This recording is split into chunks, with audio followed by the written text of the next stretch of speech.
ಅಧಿವೇಶನವನ್ನು ಮುಗಿಸ್ಕೊಂಡು ಬಂದಮೇಲೆ ನನಗೆ ಬಂದಿರತಕ್ಕಂಥದ್ದು. ಎಲ್ಲದಕ್ಕಿಂತ ಮುಖ್ಯವಾಗಿ ಸದನದಲ್ಲಿ ತಪ್ಪು ಮಾಹಿತಿಯನ್ನು ಸುಳ್ಳು ವರದಿಯನ್ನು ಕೊಡ್ತಕ್ಕಂಥದ್ದು, ಸದನಕ್ಕೆ ಸುಳ್ಳು ವರದಿಯನ್ನು ಕೊಡ್ತಕ್ಕಂಥದ್ದು ಕರ್ನಾಟಕ ವಿಧಾನಸಭೆಗೆ ಅದರದ್ದೇ ಆದಂಥ ಗೌರವ ಇತ್ತು. ಪಾರ್ಲಿಮೆಂಟ್ ಬಿಟ್ಟರೆ ಬಹಳ ಉತ್ತಮ ನಡವಳಿಕೆ ನಡೀತಾ ಇದ್ದಿದ್ದು ನಮ್ಮ ಕರ್ನಾಟಕದ ವಿಧಾನಸಭೆಯಲ್ಲಿ. ಆದರೆ ಇತ್ತೀಚಿನ ಅದರಲ್ಲೂ ಸಿದ್ದರಾಮಯ್ಯನವರ ಸರ್ಕಾರ ಬಂದ ಮೇಲೆ ಸದನಕ್ಕೂ ಕೂಡ ಗೌರವ ಇಲ್ಲ. ಶ್ರೀಮತಿ ಲಕ್ಷ್ಮೀ ಹೆಬ್ಬಾಳ್ಕರ್ ಅವರು 2 ತಿಂಗಳು ಹಣ ಫೆಬ್ರವರಿ ಮಾರ್ಚ್ದು ಕೊಟ್ಟಿದ್ದೀವಿ ಆಗಸ್ಟ್ ತನಕ ಅಂತ ಹೇಳಿದ್ದು ನಿಮಗೆಲ್ಲ ಗೊತ್ತಿದೆ, ಹಳೆ ವಿಚಾರ. ಆದರೆ ಸದನಕ್ಕೆ ಸುಳ್ಳು ಮಾಹಿತಿ ಕೊಡ್ತಕ್ಕಂಥದ್ದು ಯಾವ ಮಟ್ಟಕ್ಕೆ ಇವತ್ತು ವಿಧಾನಸಭೆ ಬಂದಿದೆ ಅಂತ ಇವತ್ತು ನಾವೆಲ್ಲ ಯೋಚನೆ ಮಾಡಬೇಕಾದಂಥದ್ದು. ನಂತರ ವಿರೋಧ ಪಕ್ಷದವರು ಪ್ರತಿಭಟಿಸಿದಾಗ ಯಾರಿಗಾದ್ರೂ ನೋವಾಗಿದ್ದರೆ ಅಂತೆ ಇಡೀ ಕರ್ನಾಟಕ ಇದಾಗಿದ್ದರೆ ಯಾರಿಗಾದರೂ ಇದಾಗಿದ್ದರೆ ಅಲ್ಲ ರೀ, ಇಡೀ ಕರ್ನಾಟಕದ ಜನತೆಗೆ ದ್ರೋಹ ಅನ್ಯಾಯ ಮಾಡಿರ್ತಕ್ಕಂಥದ್ದು ಯಾರಿಗಾದರೂ ಅಂತ ಇಡೀ ಕರ್ನಾಟಕದ ಜನತೆಗೆ ಒಂದು ಸುಳ್ಳು ಮಾಹಿತಿಯನ್ನು ಗೌರವ ಇರ್ತಕ್ಕಂಥ ಸದನಕ್ಕೆ ನೀಡಿದಂಗೆ. ಇನ್ನು ಎರಡನೇದು ದ್ವೇಷ ಭಾಷಣ ಮಾಡಿದವ್ರಿಗೆ ಶಿಕ್ಷೆ ಆಗ್ತಕ್ಕಂಥದ್ದು, ಅವ್ರಿಗೆ ನಾನ್ ಬೇಲಬಲ್ ವಾರೆಂಟ್ ಮಾಡ್ತಕ್ಕಂಥದ್ದು, ಈ ಎಲ್ಲವನ್ನು ಚರ್ಚೆ ಮಾಡದೆ ಬಿಲ್ ಪಾಸ್ ಮಾಡಿದ್ದು. ಈ ಒಂದು ಪ್ರಶ್ನೆ ಬಂದಂಥ ಸಂದರ್ಭದಲ್ಲಿ ಗೌರವಾನ್ವಿತ ಒಬ್ಬ ಸಚಿವರು ಕರಾವಳಿಗೆ ಬೆಂಕಿ ಹಚ್ಚಿದ್ದೀರಿ ಅಂತೇಳಿ ನೇರವಾಗಿ ಕರಾವಳಿ ಶಾಸಕರನ್ನು ಮಾತಾಡಿದಂಥದ್ದು, ನಂತರ ಕರಾವಳಿ ಶಾಸಕರೆಲ್ಲ ನನ್ನ ಸ್ನೇಹಿತರು ಅಂತ ಸಮರ್ಥನೆ ಮಾಡ್ಕೊಳ್ತಕ್ಕಂಥದ್ದು, ಇದರ ವಿರುದ್ಧವಾಗಿ ಕರಾವಳಿ ಶಾಸಕರ ಜೊತೆಗೆ ನಾವೆಲ್ಲ ಹೋರಾಟ ಮಾಡಿದಂಥ ಸಂದರ್ಭದಲ್ಲಿ ಚರ್ಚೆ ಇಲ್ಲದೆ ಸಭಾಪತಿಗಳು ನಡೆದುಕೊಂಡಂಥ ರೀತಿ, ಬಿಲ್ ಪಾಸ್ ಮಾಡ್ತಕ್ಕಂಥ ನೀತಿ, ಸಿದ್ದರಾಮಯ್ಯನವ್ರ ಸರ್ಕಾರದ ನೀತಿ ಇವತ್ತು ಇಡೀ ರಾಜ್ಯ ಖಂಡಿಸಬೇಕು. ಇದು ದ್ವೇಷ ಭಾಷಣ ಮಾಡ್ತಕ್ಕಂಥವ್ರಿಗೆ ಅಷ್ಟೇ ಅಲ್ಲ, ಅದರ ವರದಿಯನ್ನು ಮಾಡಿದಂಥವ್ರ ಮೇಲೆ ಕೂಡ ಕೇಸ್ ಹಾಕ್ತಕ್ಕಂಥ ಒಂದು ಅವಕಾಶವನ್ನು ಅವರು ಇಟ್ಕೊಂಡಿದ್ದಾರೆ. ಇದು ಇಡೀ ಕರ್ನಾಟಕ ಜನತೆಯ ಬಾಯಿ ಮುಚ್ಚತಕ್ಕಂಥ ಕೆಲಸ. ಅವ್ರ ಸಚಿವರು ಏನಾದರೂ ಸುಳ್ಳು ಹೇಳಿ ಅದನ್ನು ಯಾರೂ ಪ್ರಶ್ನೆ ಮಾಡಬಾರ್ದಂಥ ಕಾನೂನು ನೋಡಿ. ಸದನಕ್ಕೆ ಹೆಬ್ಬಾಳ್ಕರ್ ಅವರು ಆ ರೀತಿ ಮಾಡಿದ್ರು. ಅದೇ ರೀತಿ ಸನ್ಮಾನ್ಯ ಶ್ರೀ MB ಪಾಟೀಲ್ರವರು, ನಾನು ಸರ್ಕಾರದ ಮುಖ್ಯ ಕಾರ್ಯದರ್ಶಿಯವರಿಗೆ 21 ಏಪ್ರಿಲ್ 2025ರಲ್ಲಿ ಕೆಲವೊಂದು ದುಗ್ಗಾವತಿ ಮತ್ತು ನಮ್ಮ ತಾಲೂಕಿನ ಚಿಕ್ಕಬಿದ್ರಿಯ ಜಮೀನುಗಳ ವಿಚಾರವಾಗಿ, ಹಳ್ಳ ಮುಚ್ಚಿರೋ ವಿಚಾರವಾಗಿ, ಅರಣ್ಯ ಇಲಾಖೆಯ ಮತ್ತು ಕಂದಾಯ ಇಲಾಖೆಯ ಆಸ್ತಿಯನ್ನು ಒಡೆದಿರ್ತಕ್ಕಂಥ ವಿಚಾರವಾಗಿ ತನಿಖೆ ಮಾಡಿ ವರದಿ ಕೊಡಿ ಅಂತೇಳಿ ನಾನು ಮುಖ್ಯ ಕಾರ್ಯದರ್ಶಿ ಪತ್ರ ಕೊಟ್ಟಿದ್ದೆ. ಯಾವಾಗ?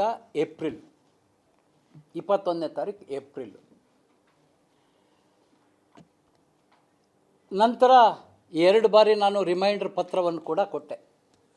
ನಾನು ಏಪ್ರಿಲ್ನಲ್ಲಿ ಕೊಟ್ಟರು ಕೂಡ ಯಾವುದೇ ಕ್ರಮ ಕೈಗೊಂಡಿಲ್ಲ ಅಂತೇಳಿ. ನಂತರ ತಕ್ಷಣ ಕಂದಾಯ ಪ್ರಿನ್ಸಿಪಲ್ ಸೆಕ್ರೆಟರಿಯವರು ಒಂದು ತಂಡವನ್ನು ರಚನೆ ಮಾಡಿದರು. ಆ ತಂಡ ಸರ್ವೆ ಮತ್ತು ತನಿಖೆಯನ್ನು ಪ್ರಾರಂಭ ಮಾಡಿತು. ಇದು ಒಂದು ಭಾಗ. ತನಿಖೆ ನಡೀತಾ ಇದೆ. ಆ ತನಿಖೆಯಿಂದ ಇನ್ನು ಆಮೇಲೆ ಮುಖ್ಯ ಕಾರ್ಯದರ್ಶಿಗಳ ಆದೇಶದಲ್ಲಿ ಈ ಎಲ್ಲ ತನಿಖೆಯ ವಿವರವನ್ನು ಹರಿಹರ ಕ್ಷೇತ್ರದ ಶಾಸಕರಾದ BP ಹರೀಶ್ ಅವರ ಗಮನಕ್ಕೆ ತಂದು ಸರ್ಕಾರಕ್ಕೆ ಸಲ್ಲಿಸಬೇಕು ಅಂತೇಳಿ ಆದೇಶ ಮಾಡಿದ್ದಾರೆ. ಆದರೆ ಇದುವರೆಗೂ ನನಗೆ ಯಾವುದೂ ಮಾಹಿತಿ ಇಲ್ಲ. ಇದೇ ಸಂದರ್ಭದಲ್ಲಿ ನಾನು ಏಪ್ರಿಲ್ ನಂತರ ನಡೆದಂಥ ಅಧಿವೇಶನದಲ್ಲಿ ನಾನು ಪ್ರಶ್ನೆಯನ್ನು ಕೇಳಿದೆ. ಇದೇ ಪ್ರಶ್ನೆಗಳನ್ನು ಕೇಳಿದೆ. ಆ ಪ್ರಶ್ನೆಗಳಿಗೆ ಸದನದಲ್ಲಿ ಯಾವುದೇ ಲೋಪ ಆಗಿಲ್ಲ, ಎಲ್ಲ ಸರಿ ಇದೆ ಅಂತೇಳಿ ಸದನಕ್ಕೆ ಉತ್ತರ ಕೊಟ್ಟರು. ನಂತರ ನಿನ್ನೆ ಮುಗಿದಂಥ 16ನೇ ಅಧಿವೇಶನದಲ್ಲೂ ಕೂಡ ನಾನು ಪ್ರಶ್ನೆಯನ್ನು ಕೇಳಿದ್ದೀನಿ. ಅಲ್ಲೂ ಕೂಡ ಯಾವುದೇ ಲೋಪ ಆಗಿಲ್ಲ ಅಂಥೇಳಿ ಸದನಕ್ಕೆ ಉತ್ತರ ಕೊಟ್ಟಿದ್ದಾರೆ. ಅಲ್ಲ ಸ್ವಾಮಿ, ತನಿಖಾ ತಂಡ ತನಿಖೆ ಮಾಡ್ತಾ ಇದೆ, ಅದರ ವರದಿ ಬಂದಿಲ್ಲ. ಸದನಕ್ಕೆ ಲೋಪ ಆಗಿಲ್ಲ, ಅಲ್ಲಿ ಹಳ್ಳ ಇದೆ, ಈ ರೀತಿಯ ಉತ್ತರವನ್ನು ಸದನಕ್ಕೆ ಕೊಡೋದಂದರೆ ಸದನವನ್ನು ಯಾವ ಮಟ್ಟಕ್ಕೆ ಈ ಕಾಂಗ್ರೆಸ್ನವ್ರು ತೆಗೆದುಕೊಂಡು ಹೋಗ್ತಾ ಇದ್ದಾರೆ ಅಂದರೆ ಸಚಿವರುಗಳು ಏನು ಬೇಕಾದರೂ ಮಾಡ್ಬೋದಾ? ಲಕ್ಷ್ಮೀ ಹೆಬ್ಬಾಳ್ಕರ್ ಏನು ಬೇಕಾದರೂ ಹೇಳ್ಬೋದಾ? ಮತ್ತೊಂದು ವಿಚಾರ, ಇವರೇನು ಅಂದ್ಕೊಂಡಿದ್ದಾರೆ, 100 ಬಾರಿ ಸುಳ್ಳನ್ನು ಹೇಳಿದರೆ ಸತ್ಯ ಆಗತ್ತೆ ಅಂತಕ್ಕಂಥ ಕಲ್ಪನೆ ಭ್ರಮೆಯಲ್ಲಿ ಇವರಿದ್ದಾರೆ. ದಿವಂಗತ ಶಾಮನೂರು ಶಿವಶಂಕರಪ್ಪನವ್ರು ನಿಧನರಾದಂಥ ಸಂದರ್ಭದಲ್ಲಿ ಮುಖ್ಯಮಂತ್ರಿಗಳು ಕೂಡ ರಾಜ್ಯಕ್ಕೆ ತಪ್ಪು ಮಾಹಿತಿ ವರದಿಯನ್ನು ನೀಡಿದರು. ಅವರು ಸದನಕ್ಕೆ ಕೇಳಿದರು, ಶಾಮನೂರು ಶಿವಶಂಕರಪ್ಪನವರು ಹುಟ್ಟಿ ಹಾಕಿದ್ರು ಬಾಪೂಜಿ ವಿದ್ಯಾಸಂಸ್ಥೆ ಅಂತ ಅವ್ರು ಹೇಳಿದರು. ಅರೇ ಸ್ವಾಮಿ, ಬಾಪೂಜಿ ಸಂಸ್ಥೆಯನ್ನು ಹುಟ್ಟಾಕ್ದವ್ರು ಸ್ವರ್ಗದಲ್ಲಿದ್ದಾರೆ. ಅವರು ಈಗಿನ ಆಡಳಿತ ಮಂಡಳಿ ಮಾಡಿರ್ತಕ್ಕಂಥದ್ದು ನೋಡಿ ನಾವು ಯಾಕೆ ಈ ಸಂಸ್ಥೆ ಕಟ್ಟಿದೆ ಅಂತೇಳಿ ಸ್ವರ್ಗದಲ್ಲಿ ವ್ಯಥೆ ಪಡ್ತಾ ಇದ್ದಾರೆ. ಆದರೆ ಮುಖ್ಯಮಂತ್ರಿಗಳು ಹೇಳ್ತಾರೆ ಶಿವಶಂಕರಪ್ಪನವರು ಕಟ್ಟಿದ ಬಾಪೂಜಿ ವಿದ್ಯಾಸಂಸ್ಥೆ ಅಂತ. ಅಂದರೆ ಇವರಿಗೆ ಯಾರ ಬಗ್ಗೆನಾದರೂ ಸದನದಲ್ಲಿ ಉತ್ತರ ಕೊಡಬೇಕಾದ್ರೆ ಮಾಹಿತಿ ತರಿಸ್ಕೊಳ್ಬೇಕಲ್ಲ. ಕಟ್ಟಿದವ್ರು ಯಾರು, ಕಸದ್ಕೊಂಡವ್ರು ಯಾರು, ಬೆಳೆಸ್ದವ್ರು ಯಾರು, ಮಾಹಿತಿ ತರಿಸ್ಕೋಬೇಕಲ್ಲ. ಒಬ್ಬ ಜವಾಬ್ದಾರಿಯುತ ಮುಖ್ಯಮಂತ್ರಿಗಳು ಈ ಸಂಸ್ಥೆಯನ್ನು ಕಟ್ಟಿದವ್ರಿಗೆ ಅವಮರ್ಯಾದೆ ಮಾಡ್ದಂಗಲ್ಲ. ಏನು ಸದನದಲ್ಲಿ ಏನು ಬೇಕಾದರೂ ಇವರು ಉತ್ತರ ಕೊಡ್ಬೋದಾ? ಈ ಬೆಳಗಾಂ ಸದನದಲ್ಲಿ 7 ದಿನಗಳ ಕಾಲ ಉತ್ತರ ಕರ್ನಾಟಕದ ಅಭಿವೃದ್ಧಿ ಬಗ್ಗೆ ಚರ್ಚೆ ಆಯಿತು. ಇರಲಿ, ಸಮಗ್ರ ಕರ್ನಾಟಕ ಅಭಿವೃದ್ಧಿ ಆದಾಗ ನಮ್ಮ ಕರ್ನಾಟಕ, ಇಡೀ ಕರ್ನಾಟಕ ಅಭಿವೃದ್ಧಿ ಆಗೋದು ಒಪ್ಕೊಳ್ಳೋಣ.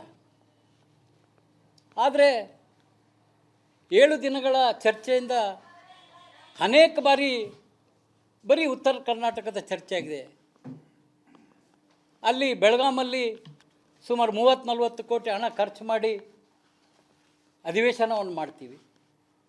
ಅದರಿಂದ ಏನು ಆಗಿದೆ ಅಂಥೇಳಿ ಮುಂದಿನ ಅಧಿವೇಶನದಲ್ಲಾದರೂ ತಿಳಿಸ್ಬೇಕಲ್ಲ. ಅಭಿವೃದ್ಧಿ ಬಗ್ಗೆ ಎಲ್ಲೂ ಚರ್ಚೆ ಇಲ್ಲ. ಇನ್ನು ಬೆಂಗಳೂರಿನ ಶಾಸಕರು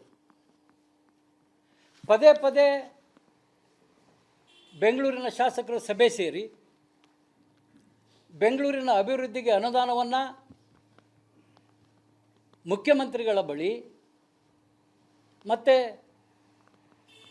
ಬೆಂಗಳೂರಿನ ಜವಾಬ್ದಾರಿ ಹೊತ್ತಂಥ ಸಚಿವರ ಬಳಿ ಒತ್ತಡವನ್ನು ಹಾಕಿ ಅನೇಕ ಅಭಿವೃದ್ಧಿ ಅನುದಾನವನ್ನು ಅವ್ರು ಪಡೆದುಕೊಳ್ತಾರೆ.